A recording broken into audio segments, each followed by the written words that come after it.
and welcome to Friday's edition of the Regional News. We begin with news from St. Vincent and the Grenadines.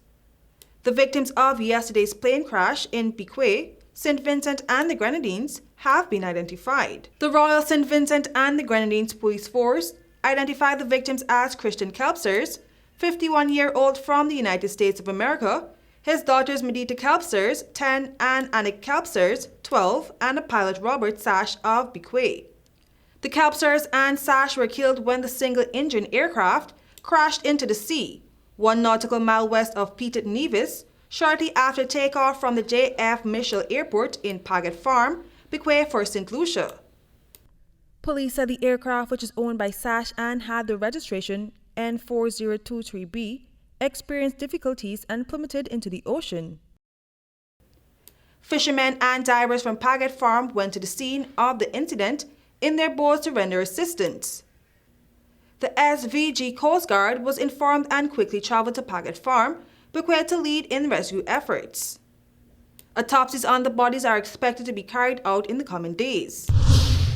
We now bring you news from Antigua. The Antigua and Barbuda government has hinted at the possibility of going before the London-based Privy Council as it seeks to auction off for the second time the now infamous multi-million-dollar luxury yacht, the Alfa Nero. The government had last year auctioned the 267-feet super yacht that it seized in April 2023 to the US-based tech billionaire Eric Schmidt for US $67 million, who later withdrew his bid citing legal delays, preventing him from acquiring the right to the vessel.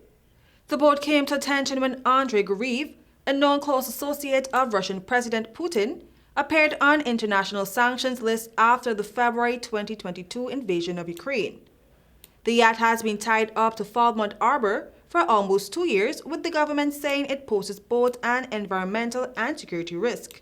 Chief of Staff in the Office of the Prime Minister, Lionel Hurst, told a news conference that the Solicitor General and others have been before the High Court, the Court of Appeal, and the Privy Council twice, and they are at the stage where they are awaiting decision of the Appeals Court, and it might appeal to the Privy Council for a third time.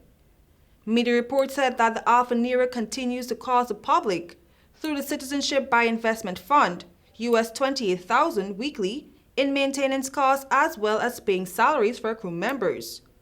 No date has yet been given when the new auction will be held. We now bring you news from Trinidad. Prime Minister Dr. Keith Rowley has come under fire for his attack on Integrity Commission (IC) Chairman Dr. Rajendra Ram Logan. Both Member of Parliament Dinesh Rambali and National Transformation Alliance (NTA) issued releases on the heels of Rowley taking jobs at the IC. IC Chairman Rajendra Ram Logan said that he will not respond to the Prime Minister. The IC had issued a statement indicating that its budgetary allocation was cut by $58 million, and this constrained it to initiate proceedings in the High Court on December 28 to determine the intent and meaning of the relevant provisions of the Integrity in Public Life Act (IPLA). Rambali said citizens who value the principles of democracy should condemn Rowley's actions in the strongest possible terms and call on Rowley to cease these baseless attacks and allow the Integrity Commission to carry out its duties without interference. The NTA, headed by Gary Griffith, said that Rowley has overseen 3 investigations into the acquisition of legal firearms, seemingly as part of the Get Gary campaign, without any discernible success. I am KERESE Gonsalves. Thank you for watching.